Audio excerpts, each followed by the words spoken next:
დღეს დიდი ხუთშაბათია, რასთან დაკავშირებითაც ტაძრებში დიდი ხუთშაბათის მსახურება შესრულდება. დიდ ხუთშაბათს ტაძრებში ასევე 12 გზის სახარება იკითხება, რომლის დროსაც წმინდა წერილიდან 12-ჯერ წაიკითხავენ მონაკვეთებს იესო ქრისტეს ცხოვრებისა და ჯვარცმის შესახებ. ვნების შვიდეულში დიდი ხუთშაბათი განსაკუთრებული დღეა. წმინდა სახარების მიხედვით ამ დღეს მაცხოვარმა თავის მოწაფეებთან ერთად ბოლო პასექი და ფეხტბანვა აღასრულა. უფალმა მოწაფეები პირველად აზიარა და ამით ევქარისტიის საიდუმლო დააწესა. პასექის ჟამს მაცხოვარმა ასევე მიანიშნა, რომ მას ერთ-ერთი მოწაფე იუდა ისკარიოტელი გასცემდა. აღდგომა დიდი დღესასწაულია ძალიან. ქრისტეს აღდგომა, ქრისტეს ბრწყინვალე აღდგომა. რა ვიცი, ყველაზე დიდი დღესასწაული არის და ძალიან მიხარია რომ ხდება. ბაზარში ნაკლებად იგრძნობა დღესასწაული. ალბათ ეკლესიაში უფრო იგრძნობს ხალხი, რომ არის დღესასწაული და ჩვენთვის ზედმეტად დატვირთული დღეებია მაგალითად ჩემთვის. გარეთ, მე მგონი გარეთ უფრო ვაჭრობა, მიდრეში. გარე ვაჭრობა ვიშლის ჩვენ ხელს ვაჭრობაში, მაგრამ ზოგადად იმათაც უნდა ვაჭრობა და ჩვენ ისეთი ეკონომიკური მდგომარეობა არის საქართველოში, რომ თუ არ ივაჭრე, თავს ვერ გაიტან. ჯეჯილი არ ვიცი, არის სიმბოლო ახალი სიცოცხლის და კვერცხი და ჯეჯილი არის აღდგომის სიმბოლო. დათესით დავთესით დაახლოებით 10 დღის უკან. ასე. ამოვიდა ლამაზია, მოწონთ მიაქვს. მიცვალებულებების საფლავზეც მიაქვს. ნუ დატვირთვა, რიტუალური დატვირთვა, რაღაც რიტუალია რა. ადრე არ იცოდე. ბებია ჩემის დროს არავინ არ იცოდა ჯეჯილი. ახლა იცი. რა ვიცი, ჩვენ ფეხს უწყობთ ხალხის მოთხოვნას. რო ითხოვენ, ჩვენ ვყიდით. ვცდილობთ რომ კლიენტს მომემსახუროთ ისე როგორც საჭიროა, მაგრამ კლიენტების რაოდენობა ძალიან შემცირდა, ძალიან სუდი მდგომარეობა არის ამ ხრივ, ყოველ წელიწადს მიდის ნელ-ნელა უკან და უკან. ვფიქრობ, რომ როცა რა საქმესაც გიკიდია ხელი, ის საქმე უნდა გიყვარდეს. მე თვითონ სიამოვნებს, როცა მინდა ლამაზად გამოიყურებდეს, ბევრჯერ მქონია შემთხვევა, რომ არ მომწონებია დამიშლია, ზოგჯერ განწყობაც არ მქონია, მაგრამ მაინც ვცდილობ, რომ იმ სილამაზით რაღაცა მე რომ მომწონს, ალბათ კლიენტსაც მოეწოდება. უნდა ვალდებული ვარ, რომ მომემსახუროთ ისე კლიენტს და დავხვდეთ, როგორც საჭიროა, როგორც იმერეთს და კერძოდ ზესტაფონს შეშვენდის. უფრო მეტი ის მოდის ყიდველი დღესასწაულზე და ისე არის. დღესასწაულზე მოდის ძალიან მოთხოვნილება აქვს. უფრო მეტი იყიდე, ფული არ აქვს ხალხს და უჭირს ყიდვა. ძვირია ძალიან ყველაფერი. მაგრამ ხალხი მაინც იმედით არის გამსვალული, რომ ეს არის დიდი ქრისტიანული აღდგომის დღესასწაული და აუცილებლად ყველა მოქალაქე, ყველა ოჯახი ყველაფერს აკეთებს, რომ ღირსეულად შეხვდეს ამ დღესასწაულს. საქართველოს უსურვებ გამარჯვებას, თავისუფლებას, დამოუკიდებლობას და ქართველი ხალხის ბრძოლას გამარჯვებისათვის ყოველთვის აქ აზრი.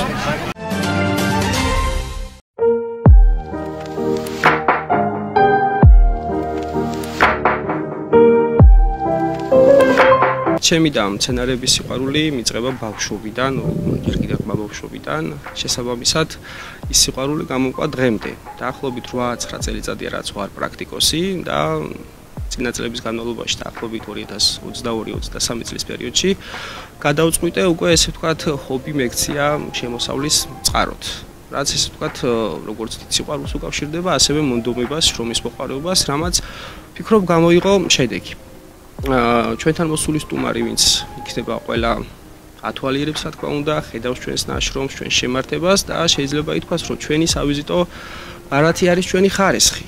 როდესაც ჩვენთან მოდის ადამიანი, ყოველთვის კითხულობს თუ როგორ გამოყვავს სცენარეები, თუ როგორ უვლით მათ და ჩვენი პასუხი არის, რომ მარტივად სიყვარულით, შრომის მოყვარეობით ჩვენ არ ვიყენებთ არანაირ სასუქს, მხოლოდ და მხოლოდ ბიოპროდუქტს ვიყენებთ, რაც არის ჩვენი ხარისხის და წარმატების საძინარი. ამ საქმეში, როგორც სხვა ყველა საქმეში, არის საქმისადმი დამოკიდებულება და პროფესიონალიზმი. ანუ ჩემი აზრით, ადამიანი, რასაც არ უნდა აკეთებდეს, აუცილებელია აკეთებდეს გულით.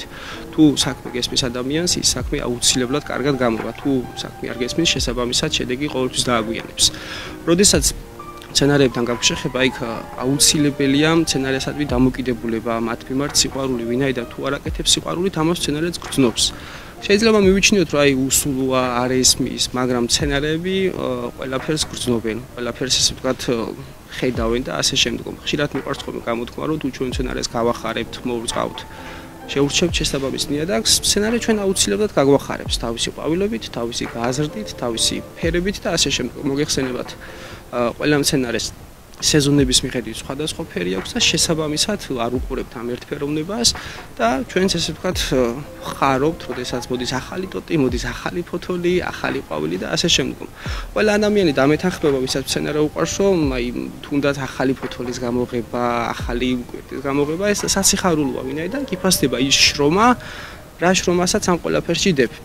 მას შემდეგ რაც ეს საქმიანობა დავიწყე, მეტად საპასუხისმგებლო გახდა, ვინაიდან ჰობი, რომელიც სამოყვარულო დონეზე გაქვს, სხვა, ესე ვთქვათ, მდგომარეობა არის, მაგრამ როდესაც უკვე ადამიანებთან გაქვს შეხება, საზოგადოებასთან გაქვს კონტაქტი, უკვე მეტი პასუხისმგებლობა არის და ვალდებული ხარ, რომ იყო პასუხისმგებელი იმაზე, რასაც აკეთებ. ვერ გაატან ადამიანს დაზიანებულ ნერგს, ვერ გაატან ახალგადარგულ ნერგს. გარდა ხარისხისა, ჩვენი სავიზიტო ფარათი არის ფასები. ჩვენ ვცდილობთ, რომ კონდეს დაბალი ფასები, ვინაიდან ძალიან იშვიათად შემოგვაქვს სცენარები, ისიც გასამრავლებლად, შესაბამისად ჩვენია, ჩვენ არავის არ უწევთ კონკურენციას, რეალიზაციას უკეთებთ ჩვენ სცენარებს და შესაბამისად ბევრი იქნება, ცოტა იქნება ჩვენია და ამითაც კმაყოფილები ვართ. ასევე საჩუქრებითაც გამოვირჩევით, შეძლების და გვარად ვცდილობთ, რომ გავაკეთოთ როგორც გათამაშებები, ასევე ადგილზე მოსულ ვიზიტორს, სტუმარს შეიძლება თუ არ შეიძლება სცენარეს ჩვენ მაინც ჩუქდით, რომ ესე ვთქვათ, ჩვენი კეთილინება გამოვხატოთ და ჩვენი სტუმართმას ვიძღვება. იმერეთში ვართ თოლოვა. მინდა მიმართო იმ ახალგაზრდებს, რომლებსაც აქვთ სურვილი, მიზანი, ოცნება და სურთ რაღაც კონდეთ თავისი საქმე. არასდროს არ დანებდნენ თავისი მიზნისკენ, სურვილისკენ მიმავალ გზაზე, ვინაიდან დანებება ნიშნავს იმას, რომ ყველაფერი წყალში ჩაგვეყრება. მე ვურჩევდი, რომ ნურასოდეს თუ მიაქცევენ ყურადღებას სხვის დამცინავებას. პირიქით, ყოველთვის თავის გულში, სულში კონდეთ შემართება. ვინაიდან მეც ასე დავიწყე, თავიდან მქონდა რაღაც 5 ქოთანი და ზეპირად მახსოვს, რომელი სცენარები მქონდა და საიდან დავიწყე გამრავლება. ამ 5 ქოთნიდან უკვე დროთა განმავლობაში შევიძინეთ, გავამრავლეთ და დღეს უკვე ყველა ვინც ჩვენთან მოდის, ხედავს თუ რა რაოდენობის სცენარები გვაქვს. ამიტომაც ვურჩევ ყველას, რომ არ დანებდნენ, პირიქით, იყვნენ შემართებით, იყვნენ შრომის მოყვარეები და შედეგიც არ დააგვიანებს. პლუს ამას მეც ძალიან ბევრი ადამიანი გავიცანი ამ სცენარების სამყაროში და არასდროს არ მენანება მათთვის რჩევის მიჩემა. ხშირად ესე თქვა კურიოზულ მომენტებს გავიხსენებდი. ხშირად უთქვამთ ხოლმე, რომ აი შენ როგორი გამყიდველი ხარ, როგორ კიდივ სცენარებს ყველაფერს ასწავლიო და შენთან როგორ გამოვა ადამიანიო და ეს ჩემთვის პრობლემას არ წარმოადგენს, იმიტომ რომ რაც მე სიკეთეს გაცემ, ის მეტად გიბრუნდება უკან. შესაბამისად, ამით მეც კვაყოფილი ვარ, მეც გახარებული ვარ და შესაბამისად ადამიანებსაც ძალიან უხარიათ. რაც შეეხება მოვლასთან დაკავშირებით, ესე თქვა ჩვენ არ გვაქვს ძალიან დიდი არც სივრცე, არც მეურნეობა, ამ საქმეში ჩართული ვართ ოჯახის წევრები, მე, ჩემი მშობლები, ჩემი და შესაბამისად ერთობლივი ძალებით უმკლავდებით ყოველივე ამას. გარდა ამ სცენარებისა, ასევე ჩვენ ვიცით სხვადასხვა ფერმერული დარგები არსებობს და ვფიქრობ, რომ სახელმწიფო აკეთებს ამის ხელშეწყობას, მაგრამ უფრო უკეთესი იქნებოდა, რომ უფრო ადვილად მივიდეს ეს ფერმერებამდე, უფრო მეტი ინფორმაცია გქონდეს ფერმერებს, რაც მეტი მხარდაჭერის გარანტი იქნება. შესაბამისად, თუ ფერმერს ექნება ინფორმაცია რა პროექტი ტარდება, რა დაფინანსება არის, რა სუბსიდია არის, რით იხმარება სახელმწიფო ფერმერი, ამის მიხედვით უფრო ადვილად გადაწყვეტს. ფართოვოს თუ არ გააფართოვოს თავისი საქმიანობა. მაქვს სურვილი გავაკეთო სასათბურე მეურნეობა, რომელიც ესე ვთქვათ, მოსავლელადაც მარტივი იქნება, უფრო პრაქტიკული იქნება, პლუს ამას დავასაქმებთ ადამიანებს და ეს ქალაქისთვისაც კარგი იქნება, ჩვენთვისაც კარგი იქნება, მაგრამ ვინაიდან ძალიან დიდ ხარჯებთან არის დაკავშირებული და ჩვენ ამ ეტაპზე არ გვაქვს იმის საშუალება, რომ გავუწვდეთ ამ ხარჯებს, ველოდებით პროექტებს და მეტ ინფორმაციას.